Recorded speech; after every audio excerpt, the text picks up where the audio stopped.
My name is Lydia. I'm 68 years old, with calloused hands that have served as a seamstress, a lunch lady, and a night watchman, and a wall clock that always moves 5 minutes ahead because I hate keeping anyone waiting.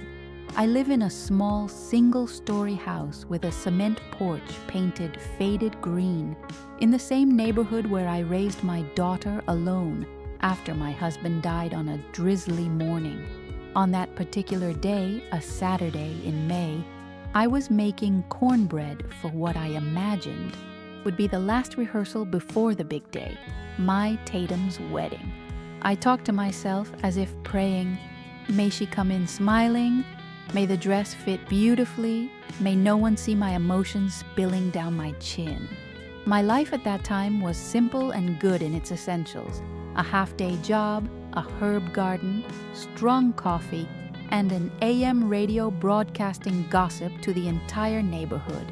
I had saved a navy blue dress made of thick fabric with a discreet embroidery on the collar that I made myself because I've always preferred restrained elegance to borrowed sparkle. While the cake rose in the oven, I packed the savings I was going to give her into an envelope, a gift from a mother who puts what little she has into the pocket of love. That's when Justin, my grandson, showed up to eat a cookie and unceremoniously throw the stone that cracked my heart. "Grandma, are you traveling? The wedding was yesterday. 200 people. You weren't invited." For a second, I thought he was mentioning some internet video, those viral weddings we watch on our phones and forget about. But Justin's eyes had a cold, metallic glint that reflects nothing, only repels. The smell of the cake burned slightly, and instinctively I turned off the oven, like someone saving what can still be saved. "What do you mean, kid? Yesterday?" He shrugged, just like his mother does when she recites English words to belittle simple things. "Grandma, Mom didn't want to risk it. You know, the vibe of the place. The dress code, that kind of thing." I put my hand on the table to keep from falling, and the top shook, betraying the termite I'd been putting off dealing with. I didn't cry there, out of the old pride of someone who'd learned to cry only behind closed doors. I just replied, "I understand. Thanks for letting me know." I went to my room, sat on the edge of the bed, and stared at the blue dress like someone staring at an old friend who's not to blame for anything. I touched the embroidery and felt the hidden thread, my finishing trick, the detail no one sees but I know is there. I thought about my first sewing salary, the uniforms I'd tailored for Tatum at school, the hem of the 15-year-old prom dress I'd made in the wee hours of the morning with invisible thread. I also thought about the day she started saying, "Mom, don't talk loud," as if my voice was distorting the world she wanted to tune. There was neither anger nor sadness in that moment. It was a kind of silence, like the one after a picture falls from the wall. We get up, straighten the nail, but know the hole is no longer the same. I sealed the envelope with my savings and wrote, "For emergencies," with no addressee, because I sensed that, sooner or later, everyone returns home through the path of need. Then I washed the cake pan, put away my dress, and went to bed early with the radio low, pretending it was just another Saturday. Pretending is tiring, but that day I didn't have the energy for anything else. A month passed slowly, the way months do when you're teaching your body not to remember. I scrubbed the yard, moonlighted as an iron, embroidered the name Miguel on a blanket for the neighbor's grandson, listened to the roosters offer the morning before light. Every now and then I'd pick up my phone to see if any wedding photos had surfaced, but Tatum had removed me from social media months earlier to avoid embarrassment. She said, I accepted the explanations like someone accepting being pushed on a crowded bus without fighting, but marking the spot on my body where the push had been made. Justin didn't return that month. And I confess it was a relief not to have to deal with that look that measures people with a borrowed ruler. On the other hand, the longing for something I'd never experienced, seeing my daughter as a bride, began to smell like stored clothes, a mustiness that clings to shoulders.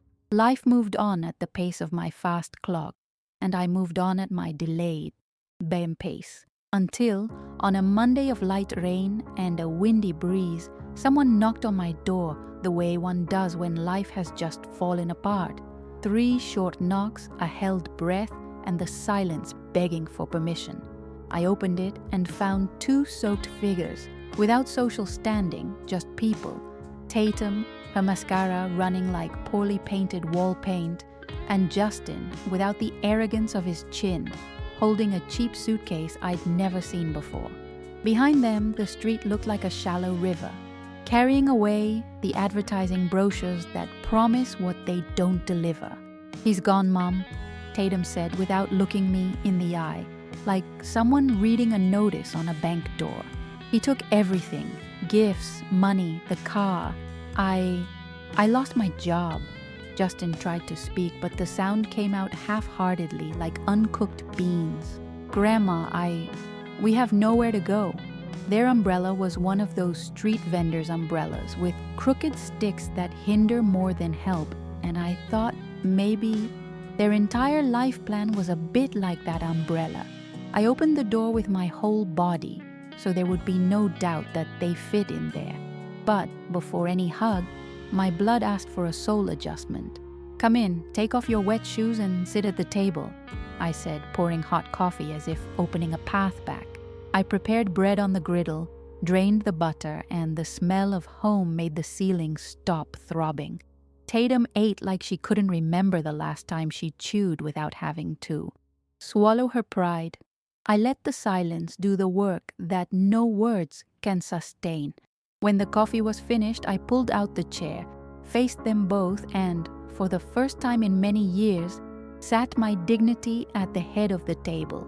"You can stay, yes, but my house has 3 non-negotiable conditions," I said, and the air in the kitchen changed in density. "Honest work, complete truth, and 0 social makeup. Here, no one pretends to be someone they're not. If you accept, the door is open. The door remains open, but for you to follow." The phrase wasn't a threat. It was a foundation. Tatum tried to smile, the smile she learned in media training, but the mask slipped before she could complete the gesture. I'm in, Mom. I have nowhere to hide my shame anymore." Justin took a deep breath, without a cell phone to shield himself, and stared at my hands, not my eyes. "Me too. I can work on whatever I have." I ran my hand through his short, messy hair and found a boy there no one had seen behind the sarcasm. "So we'd start at the beginning," I replied. "Shower, dry clothes, bed made. Then, tomorrow morning, we'll get the first assignments done." They nodded, like students on the eve of an oral exam. As they stood, I glanced at the savings envelope on the high kitchen shelf. I didn't take it. Money helps, but it doesn't educate. The next morning, I woke before the sun, as always, and the early clock reminded me that discipline is the cheapest form of hope. Made couscous, boiled eggs, cut papaya, and left notes written in blue pen. Fixed the porch, cleaned the garage, go to Mr. Zeka's construction site and ask about a job as a helper. For Tatum, I wrote down the phone numbers of a diner, a bakery, and a gas station where the manager is a woman who sees people beyond their resumes. At the bottom of the paper, I wrote, "Come back at 5 p.m. and tell the whole truth, no frills. If you cry, cry. If you're embarrassed, speak up. There's no room for posturing here." When they woke, the house smelled of fresh coffee and responsibility. Justin put on a pair of my late husband's old pants, which I kept folded as a keepsake, and they were loose in value and tight in pride. Tatum tied her hair in a simple ponytail, removed her chipped nail polish, and I saw my girl without a filter for the first time in years. There, between couscous and notes, began the day in which our family would relearn how to be a family. On that first day of chores, watched from afar. Justin left to talk to Zeka at the construction site, his steps heavy, like someone who'd never felt the soles of his shoes get dirty with mud out of obligation. Tatum stayed on the porch scrubbing the floor, and I saw she spent more time looking at her hands than working the mop. Her broken nails, her missing wedding ring, and the fresh memory of a life where she didn't have to bend down to clean anything. I said nothing. I let the silence of the trickling water be the lesson. That afternoon, when they returned, I found them both with different looks. Justin had cement stains on his pants and his pride torn, but he spoke with a hint of sincerity. "It's tough, Grandma, but Mr. Zeka said that if I don't give up, he'll teach me everything." Tatum sat at the table, sighed deeply, and explained that none of the stores wanted to hear about her marketing resume. "They said I need experience behind the counter, at the register in real life," she murmured. I simply replied, "Well, that's what we're talking about here." Over the next few days, the house settled into a different rhythm. Justin woke up earlier than I expected, even though he complained of back pain, and brought home stories from the construction site, from the bricklayer who made double entendre jokes to the foreman who couldn't tolerate laziness. Tatum, for her part, returned home a few times with interview flyers and, on one occasion, a bakery uniform tucked under her arm. Her expression wasn't one of defeat, but of someone seeing herself off stage for the first time. Evenings were our meeting point. I prepared simple soups, and at the table, we didn't talk about appearances, but about effort. Justin spoke of the blisters on his hands as trophies, and Tatum confessed that learning to serve customers without a social mask was proving more difficult than dealing with her new con artist husband. I listened to everything, without interrupting, simply guiding the conversation so that the embarrassment became truth. One day, as we swept the yard together, Tatum broke a long-standing silence. "Mom, I'm ashamed of what I did to you, of what I failed to show. I always said you didn't fit in, but I was the one who was afraid to admit where I came from." Her words fell to the ground like dry leaves, and I let the wind carry them away. I simply replied, "It's not about matching, daughter. It's about not forgetting who sewed the hem of your dress when you weren't even tall enough to." "Hold the scissors." Justin took longer to speak, but when he did, it was a shock. We were hanging clothes on the line, and he said, "Grandma, I knew about the wedding and could have warned you, but I liked seeing you left out. It seemed funny, you know, like we'd leveled up. Today I feel dirty for even thinking that." I looked at him seriously and replied, "Dirt can be washed away with water and work, boy, but character needs to be scrubbed from the inside out. If you're saying that now, you've already started." Life didn't turn into a fairy tale. The bills arrived, there wasn't enough money for everything, and sometimes we had to share fried eggs between 3 people. But it was precisely during those days that I learned that love only makes sense when it's supported by limits. If I had given up the conditions I imposed, I would have become a crutch. And I wasn't born to be a crutch, I was born to be a root. That's what I told myself when the temptation to overprotect hit. A month after their arrival, the house was different, not in terms of furniture or paint, but in terms of energy. Justin was already offering to fix the faucet. Tatum would arrive smelling of fresh bread in her bakery uniform, and I realized that my initial embarrassment had transformed into small, daily victories. It was then that I realized that my greatest achievement wasn't just forgiving, but learning to love while setting boundaries, and that, contrary to what the elite think, character doesn't need a stage. It flourishes even in a kitchen with cracked tiles. One night, Tatum received a notification on her phone. It was a message from an unknown number, but the content made her hand tremble. "We'll still talk about the divorce and what you owe me." It was Michael, the scammer. She showed me the screen with wide eyes as if I could solve this like a mother solves a child's fever. I took a deep breath and said, "He may even try to suck more, but now you're not alone. But daughter, don't expect glamour in the fight. It's going to be about hard work, documents, and patience." For the first time, she didn't seek ready-made answers. She simply held my hand in silence. The following days were marked by this shadow. Every time the phone rang, Tatum's shoulders stiffened. Justin, still green in the face, threatened, "If that man shows up here, I'll take matters into my own hands." I had to firmly cut him off. "Here, the law is the one who decides, not force. You'll learn that a real man doesn't need a punch to show character." He lowered his head, but I could tell those words were etched like a brand in wood. Meanwhile, the routine continued.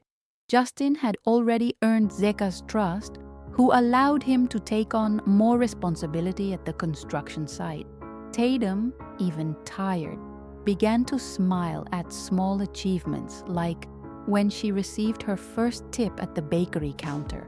I saw a mix of surprise and humility in her eyes, like someone discovering value in things they'd previously called too simple. And inside me, a shy flame rekindled. Perhaps it was still possible to rebuild the family. One Sunday morning, I decided to make a special lunch, galinhada, a dish Tatum's father loved. When I served it, Justin commented, "That smells like real home."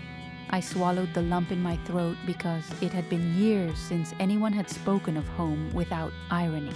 During the meal, Tatum looked at me and said, "Mom, thank you for not closing the door. I know I didn't deserve it." I replied, looking firmly, "Love doesn't disappear, daughter, but respect needs to be cultivated every day." The silence afterward was heavy, but it was the right weight, like a brick laid for a new foundation. Michael's threat still lingered, but we began to talk about him without so much fear. I urged Tatum to go to the labor union for guidance on her dismissal and also to seek free legal help. At first, she resisted, finding it humiliating to expose herself. But I explained, humiliation is living a lie, seeking help is courage. She went, returned tired and embarrassed, but for the first time brought pamphlets and practical information. I hugged her at the door and said, "This is how you start over, with ugly but firm steps." Justin, on the other hand, began to change his approach to me. Before, he spoke with a rehearsed coldness, like someone reciting lines from an American sitcom. Now, I sometimes caught him asking for advice on small things: how to season beans, how to save water in the shower, how to sew on a loose button. These questions, to me, were worth more than any rehearsed apology. It was as if he were finally recognizing a place of wisdom within me.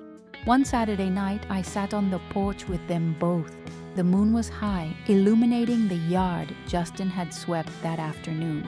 I said, "Do you understand now why I set conditions? It wasn't to punish, it was to teach you that love isn't a crutch." Tatum replied, "I understand, Mom. I'd listened sooner, and I know maybe if I wouldn't have fallen into this trap." I smiled slightly. "Daughter, life only teaches you in a tone we can bear to hear. You needed that harsher tone, but you're alive, you're here, and that's enough." At that moment, I felt something inside me close and open at the same time. The wound of being excluded from the wedding was healed, because now I had the presence that truly mattered at my table, and a new path was opening, one where there was no longer room for shame or posturing, only for work, truth, and respect. That's when I realized my greatest victory wasn't having my daughter and grandson back. but having them back on the ground of reality, where they could finally, truly grow. The following week, something curious happened. Justin arrived from the construction site, bringing not only fatigue, but also an old toolbox Zeka had given him. He said, "I need to take care of my own things now," he explained, his eyes shining. That, for me, was a symbol, greater than any diploma. I saw a boy learning responsibility, how to handle not just iron and hammer, but his own life. For the first time, Justin seemed more like a grandson than a stranger. Tatum, in turn, began to share stories from the bakery. She told me about the lady who asked for stale bread to make French toast, about the truck driver who left extra coins just to make conversation, and about the child who always smiled when she put an extra piece of candy in the bag. These details, which she would previously dismiss as trivial things, were now recounted with gusto. I listened quietly, because I'd learned that real change doesn't need speech. It needs repetition until it becomes a habit. One morning, Tatum received news that Michael had tried to sue for part of her estate, even after leaving her with nothing. She nearly collapsed, sitting on the kitchen floor as if her body couldn't take another blow. I crouched down beside her and said, "If he wants money, let him look in the mirror. We won't give him a crumb here. What we have is the fruit of our labor, and no one takes what they didn't sow." She cried, but it was a cleansing cry, like rain washing away an old roof. Justin watched everything with the typical youthful rage, wanting immediate justice. I grabbed his arm and said, "Netinho, sometimes life isn't a street fight. It's a marathon. The one who runs with stamina wins, not the one who punches the fastest." He looked at me confused, but remained silent. Later, I found a notebook in his room where he'd jotted down phrases he'd heard around the house. At the top of the page was written, "Character is a marathon." That moved me in a way even he couldn't imagine. The neighbors began to notice their presence. At first there were whispers, snide comments. Look, they came back with their tails between their legs. But little by little, Tatum and Justin's demeanor dispelled those judgments. Seeing Tatum walking to the bakery in uniform, greeting the neighbors with simplicity, was like watching a painting being repainted over a torn canvas. Justin, helping carry Donna Irene's groceries, even earned a compliment. That boy is turning into a good person. And I, inwardly, smiled silently. One afternoon, I decided to strike up a definitive conversation. I brought them both into the living room and said, "You need to understand something. It wasn't just Michael who deceived you. It was also the lifestyle that promises glamour and delivers emptiness. You fell for it because you were thirsty for attention. Now you're truly hungry, and that hunger is what will save you." They listened in silence. Tatum nodded slowly. Justin fidgeted with the hem of his shirt. There was no immediate response, but in that moment I felt the penny drop. That same week, Tatum received an offer to return to the marketing world, this time at a smaller agency. She came running to tell me, her eyes shining, but I asked, "And what are the conditions?" "When?" She said the salary was high, but they required discretion about where she lived, and that she maintain a certain image. I stood up and said, "Daughter, if you agree to erase your origins again, everything we've built here will fall apart. The choice is yours." I saw the dilemma on her face, the conflict between pride and learning. That night, Tatum declined the offer. She said she preferred to stay at the bakery, at least for now. "For the first time, Mom, I don't want to hide anything. If they don't accept me for who I am, they don't deserve my work." It was the first time in years I heard the firm voice of the girl I raised, not the woman the world invented. I hugged her and whispered, "Now, yes, my daughter, now you've truly come home." In the days that followed, I felt the house breathe differently. It wasn't just the smell of Tatum's bread nor the sound of Justin's boots hitting the floor after the construction.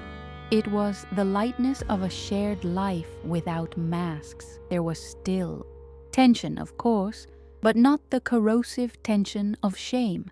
It was the pleasant tension of a guitar string being tuned. Every conversation seemed to strike a note that, even out of tune, was still part of the music. One morning, while I was sweeping the sidewalk, Mrs. Irene, my neighbor on the corner, stopped and commented, "Lydia, your two have changed. They almost seem like different people." I smiled and replied, "It's not that they've changed, Irene, it's just that now they're showing their true colors." She looked thoughtful, as if chewing over a difficult word. For me, that sentence summed it all up. When we stop pretending, we discover that life can be hard, but it's no longer heavy. One Sunday, Justin surprised me. He arrived with a simple bouquet of flowers, bought with the coins he'd saved from the construction project. "For you, Grandma. I've never given you anything before." I held the flowers like a trophy. They weren't roses from a fancy florist. They were daisies with the scent of a backyard. But they carried something no expensive gift could bring: recognition. I cried shamelessly, and he laughed awkwardly. "You don't get used to it, do you?" But I knew that gesture had broken down a wall between us. Meanwhile, Tatum was called to speak at the neighborhood school about her career. Previously, she would have used the occasion to flaunt her status. This time, she told her story without makeup. She spoke of her mistakes, her illusions with Michael, her fall, and her rebuilding at the bakery. When she returned, her eyes shone not with vanity, but with relief. "Mom, it was liberating. They applauded not because I won, but because I failed and moved on." I hugged her and said, "That's what makes someone admirable. It's not never falling. It's rising from the mud without shame." During that time, Michael was still threatening messages, but the difference was that now it was no longer a secret. Tatum read them aloud, showed them to Justin and me, and together we discussed the next steps. We decided to file a police report. It was exhausting, full of bureaucracy, but necessary. When she signed the paperwork, I realized she was no longer the same woman who was afraid of damaging her image. She was someone willing to face the truth, even if it hurt. And that, for me, was a silent victory.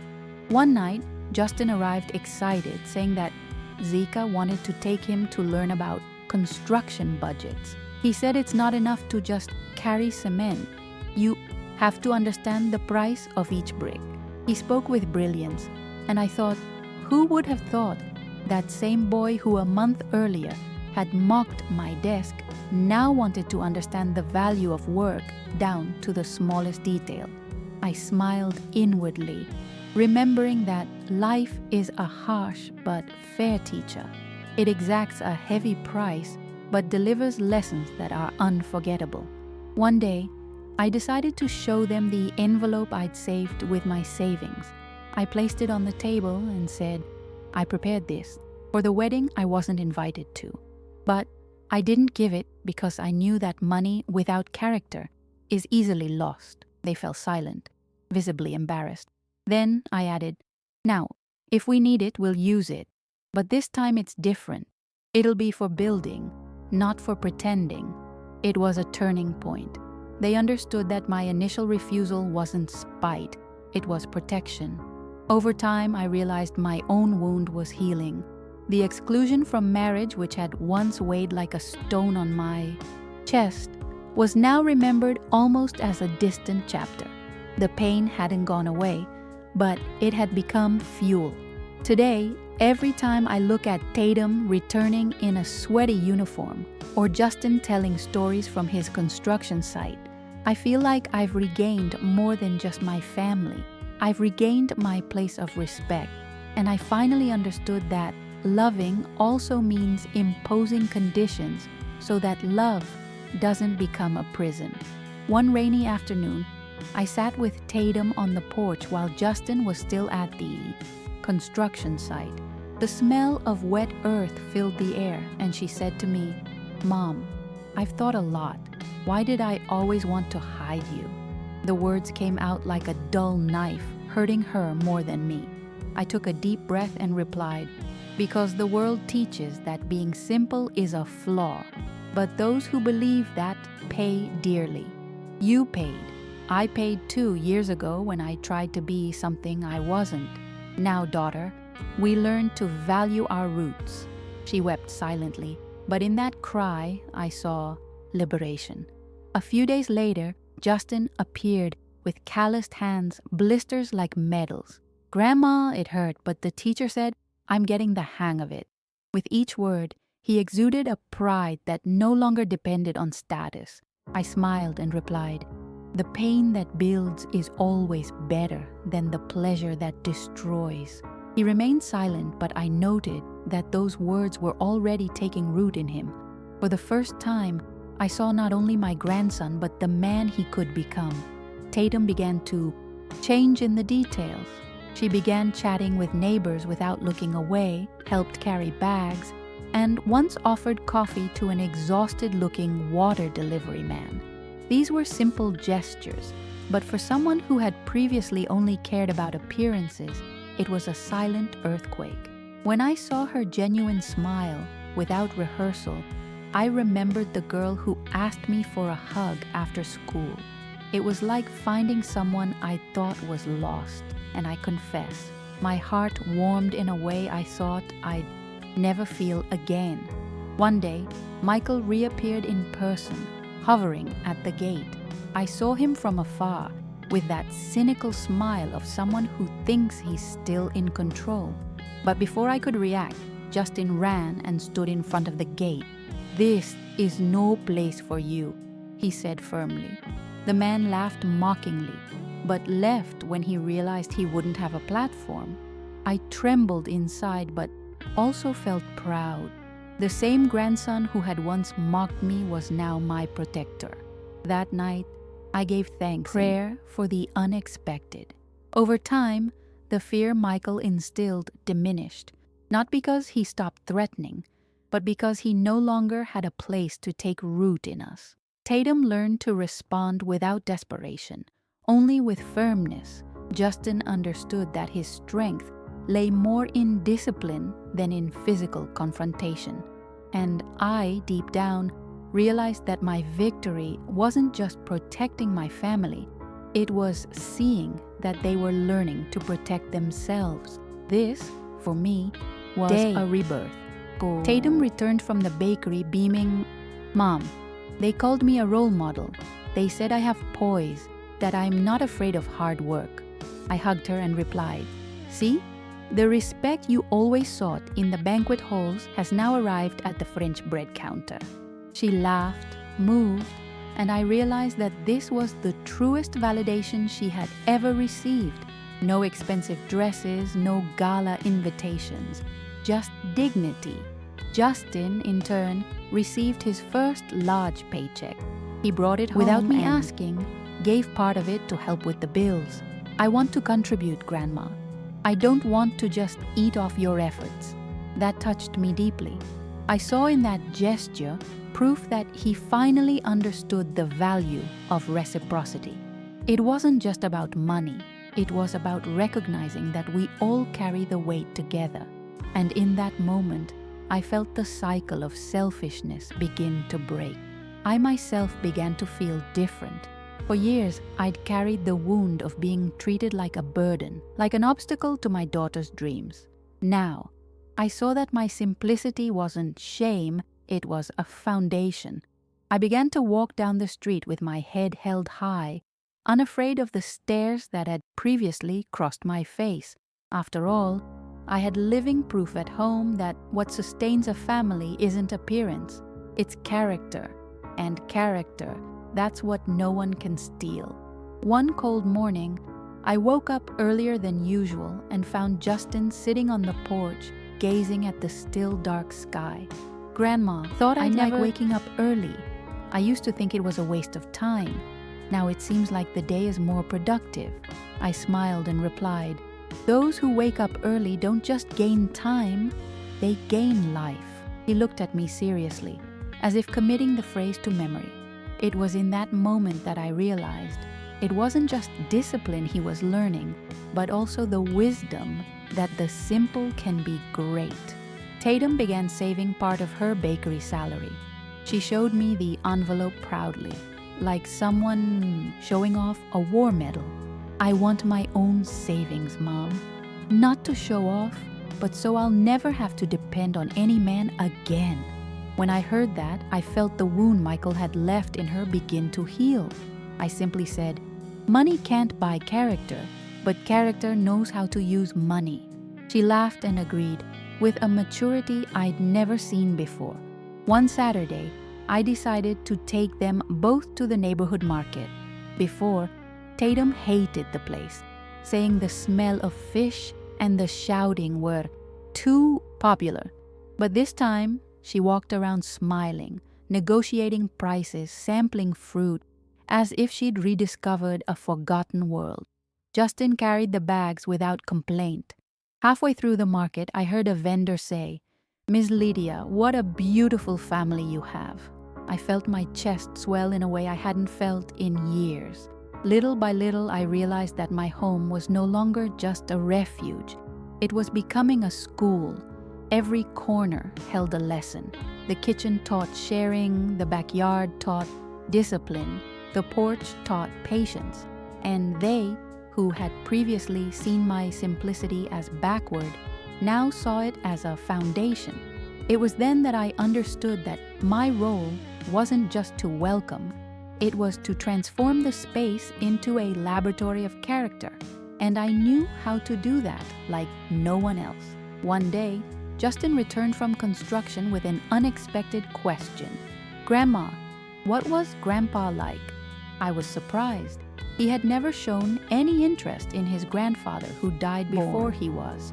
I sat with him and told him stories of the hardworking man, of the nights he'd come home sweaty but still had time to play with his daughter, of the advice he'd left etched in my memory. I saw a different sparkle in Justin's eyes. Perhaps he was searching in me for the piece of his roots he'd always lacked. Meanwhile, Tatum began helping me with my sewing. She asked to learn basic stitches, something she'd previously dismissed as poor people's business. One day, looking at her needle, she commented, "It's funny. I thought sewing was too small, but I realize it's a power, putting together what's torn." I looked at her and said, "That's right, daughter. And we sew not just fabric, but life too." I felt something align between us at that moment, like fabric finally finding its right seam. Evenings became moments of reflection. We'd sit together in the kitchen drinking tea, while Justin sometimes dozed on the couch. I'd say, "Do you understand now that status is a trick? Real life is sustained by sweat and respect, not applause." Tatum would respond, head bowed but firm. "I understand, Mom. And I never want to live by appearances again." Hearing this was like receiving belated atonement. It hurt to remember the past, but it gave me peace to know that the present was already different. One afternoon, watching the two of them help tidy the yard, I realized that the exclusion from the marriage, that pain that had made me feel disposable, was now just a scar. It still existed, but it no longer throbbed. What throbbed was the life happening there, in their effort, in the respect that was beginning to blossom. And I thought, perhaps my greatest victory is having transformed humiliation into a school. They came in through the door asking for shelter, but they will leave it carrying character. One day, while washing the dishes, I remembered the cornbread I'd baked the day I found out I'd been kicked out of the wedding. That memory hit me hard, but suddenly I felt the urge to remake the cake, not as a mourning gesture, but as a victory. I called Tatum and Justin to help. She cracked the eggs, he stirred the batter, and I smiled, thinking, now this cake belongs in our history. When it was ready, the aroma filled the house like a hug. We ate in silence, but we all knew it was a healing ritual. The following week, Tatum came home with news. The bakery wanted to promote her to cashier. It was a simple role, but for her it carried enormous weight. "Mom, trust me now," she said with a sparkle in her eyes. I hugged her tightly and replied, "Trust is rarer than gold, daughter. Treasure it." I could tell she was beginning to feel pride not in titles or accomplishments, but in what she achieved day by day, brick by brick. Justin, for his part, returned from the construction project beaming, having managed to build a wall practically single-handedly. "The master said I have what it takes," he said, exhausted but smiling. I hugged him, and for a moment I saw in his face the child who had run through the hallways of my house, mixed with a young man who was now striving to become a man. I thought to myself, this is how character is built, wall after wall, no shortcuts. One night, while we were having dinner, Tatum looked at me and said, "Mom, I really need to apologize. Not just for excluding you from our marriage, but for being ashamed of you for so many years." The confession fell like rain on dry ground. I took a deep breath before replying, "Daughter, shame doesn't kill, but it corrodes. The important thing is that you decided to stop corroding yourself." She cried, and so did I, and Justin awkwardly placed his hand over ours, creating a silent bridge. Michael's fear still lingered, but it no longer paralyzed us. One day, upon receiving another message from him, Tatum simply pointed it out and said, "I'm no longer terrified, I feel sorry." It was at that moment that I realized the wound was closing for good. She no longer needed to run, just move on. I thought, he might try to take money, but he'll never take her dignity again. And that, to me, was worth more than any court ruling. The neighborhood, which had previously whispered, now observed in respectful silence. I saw it when Justin helped fix Donna Irene's gate, free of charge, or when Tatum offered fresh bread to the elderly couple down the street. Small gestures began to speak louder than any explanation. It was as if, finally, the truth had found a space to flourish, without the need to shout. One afternoon, I sorted through my old trunk and found old photos of Tatum as a child.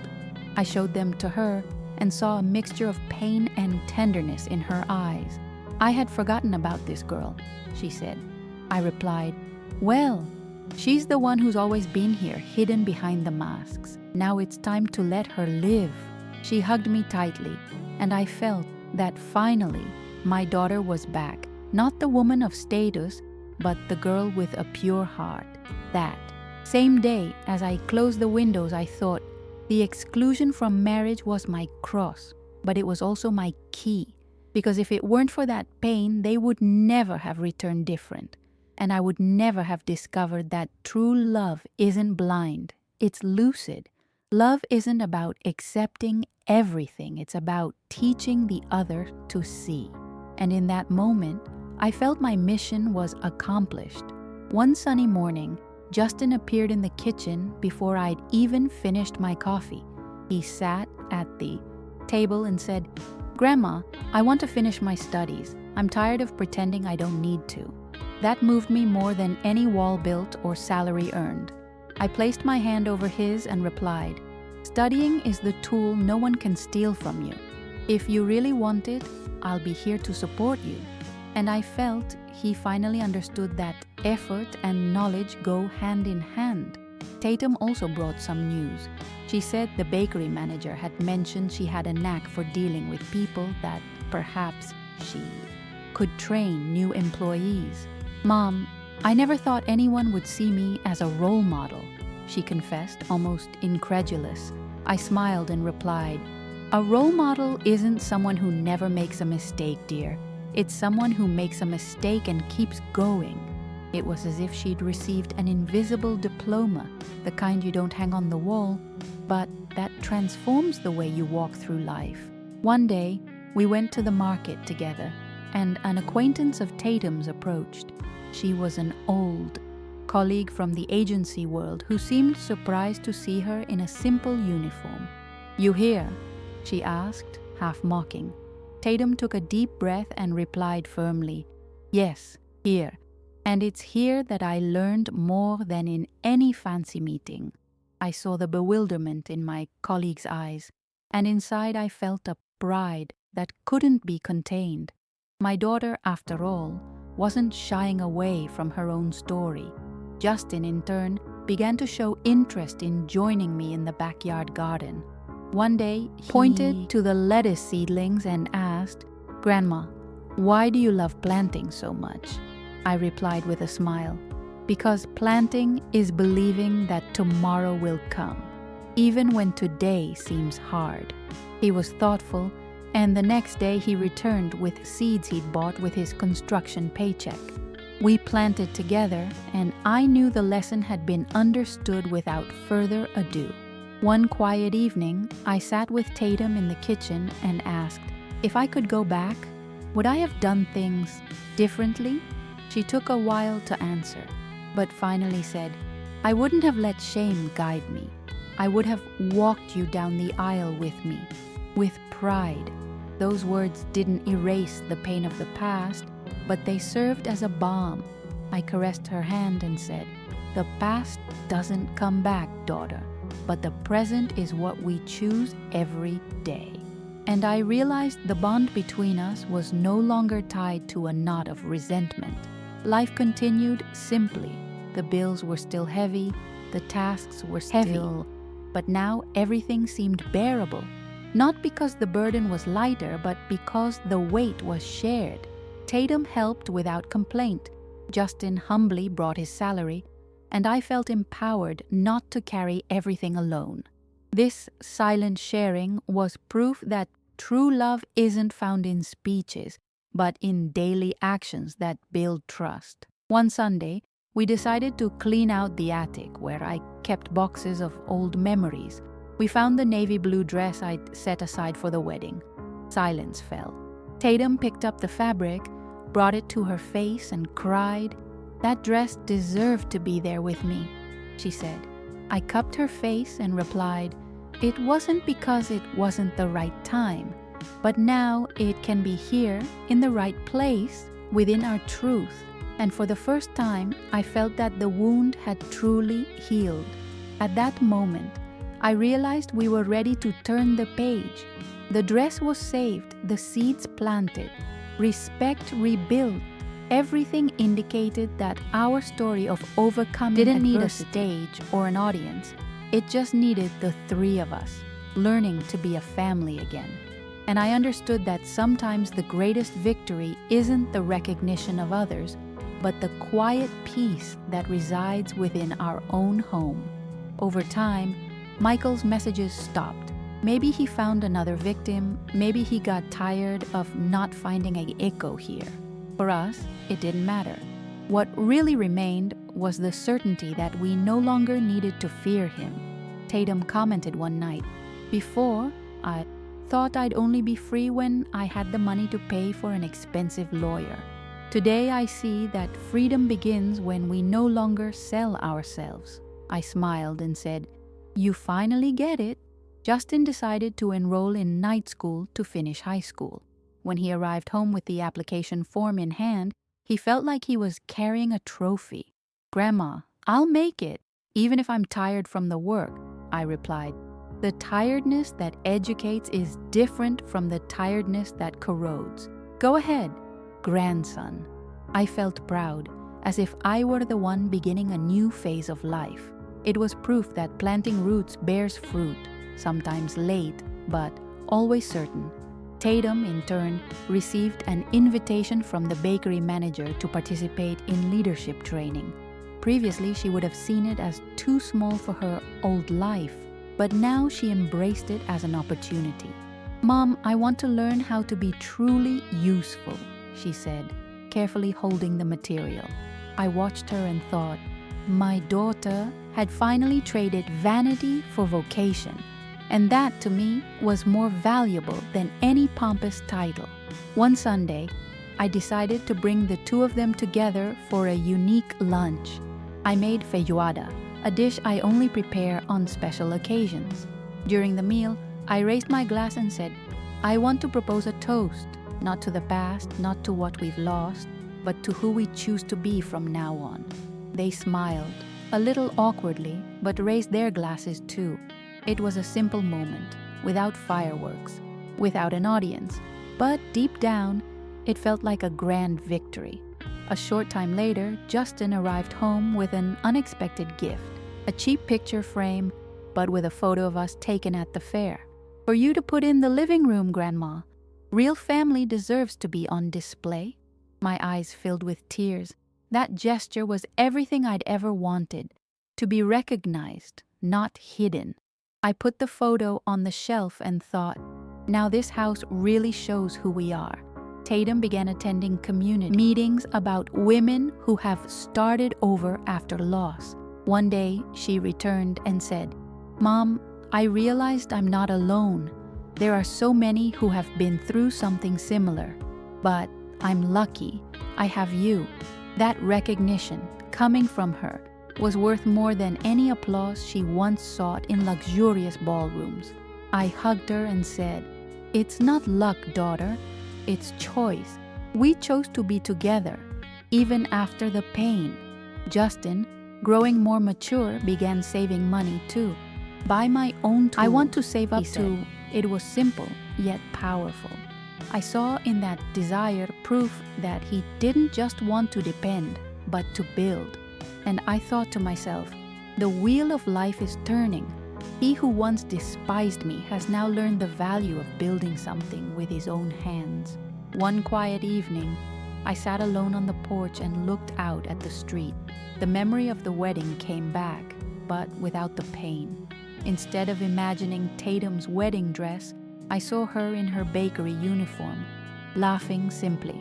I realized that what had once been a source of shame was now a source of pride. My daughter no longer needed a veil or a party to prove anything. She just needed to be real. And finally, she was. Sometime later, life found a calmer pace.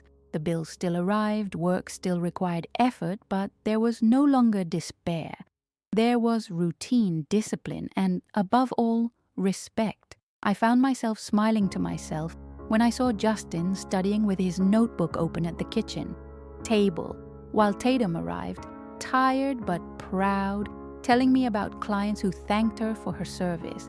That scene, so simple, was worth more than any luxurious party I'd ever been denied. One day, Tatum surprised me with a gift. With Justin's help, they renovated the porch. They painted the walls, replaced some potted plants, and wrote on a small handmade sign, "Here lies the truth." When I saw it, my eyes welled up. It wasn't about aesthetics, but about meaning. They had finally understood what I've always advocated, that the greatest beauty lies in living without shame of who you are. Justin, now more mature, said to me, "Grandma, I wanted to apologize again, but this time differently. I not only regret what I did, I thank you for not giving up on me." I hugged him tightly and replied, "That's how you repay love, boy, with recognition and change." I felt in that hug that the bridge between us had not only been rebuilt, it had become stronger than ever.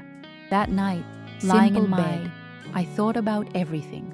The burnt cake, the stored blue dress, the tears I'd silently washed away. And I smiled, because I understood that my greatest achievement wasn't just forgiving, but teaching boundaries. It wasn't just accepting, but showing that love without respect is unsustainable. Today I know I've won, not on the elite stage, but within my home, where character has replaced status. And that, for me, is true victory.